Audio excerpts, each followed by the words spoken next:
500,000 more children will benefit from the expansion of free school meals. That means anyone in a household, whether in receipt of Universal Credit, will be eligible. At the moment, it's a much lower number of children that are eligible. That will lift 100,000 children out of poverty, because we know as a government it's absolutely essential that we do take action on child poverty. How cynical. The Labour government is trying to bribe rebellious backbenchers into supporting its planned attack on disability benefit claimants with an offer to expand free school meals to children in families receiving Universal Credit. I'm Mike Sivyer from Vox Political. Buy me a coffee and join the video mailing list so you'll never miss a clip. And let's dive straight into this, because according to the paper, the announcement is not the result of careful planning or compassion. Instead, it is part of a calculated effort by Labour ministers to placate backbenchers outraged by upcoming votes on cuts to personal independence payment and the Universal Credit health element. These are changes that could drive hundreds of thousands of people into deep poverty, hardship and crisis. This is not policy making for the people. It is party management, I was going to say mismanagement, and it's happening at the expense of some of the most vulnerable people in the country. The £1 billion school meals pledge is being sold as a major anti-poverty move. But is it? It doesn't start until September 2026, and it still relies on means testing and an application process that many families will miss or avoid due to language barriers, digital exclusion, or shame. Labour could have announced a universal, automatic programme starting this year, like London already has. It could have scrapped the two-child benefit cap, a measure the Institute for Fiscal Studies says would be more cost-effective in reducing child poverty than expanding free school meals. But instead, Labour chose the cheaper headline, delayed implementation by over a year, and kept the stigma intact. Why? Because the point of the policy isn't to reduce poverty. The point is to buy time and buy silence, especially from MPs who are deeply uncomfortable with the direction Labour is taking on disability. Let's be clear, cutting PIP and the Universal Credit health element will not save the country any money at all.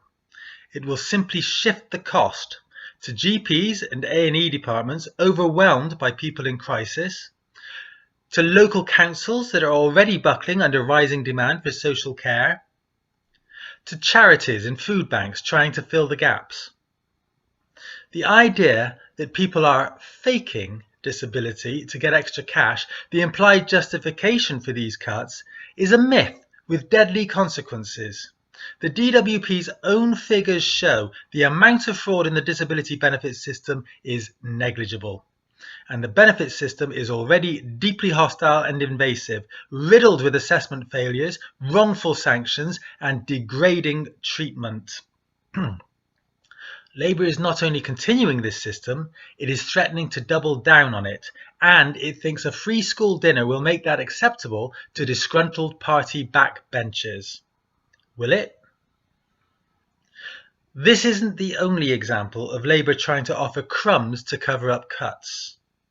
The government has been floating changes to the winter fuel payment for vulnerable elderly people after radically cutting eligibility for them last year in another bid to placate backbenchers.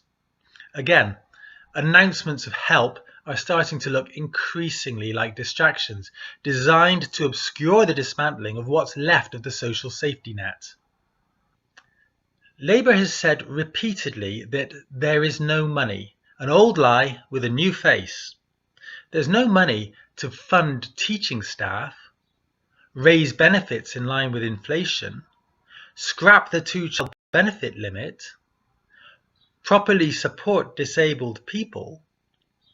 But there is money for £1 billion on a delayed school meals scheme, subsidies for private companies, public-private partnerships that benefit donors, a growing surveillance state to police claimants, and let's not forget the £15 billion on plans for war, and a further £15 billion for rich developers to build transport projects in the north and west of England.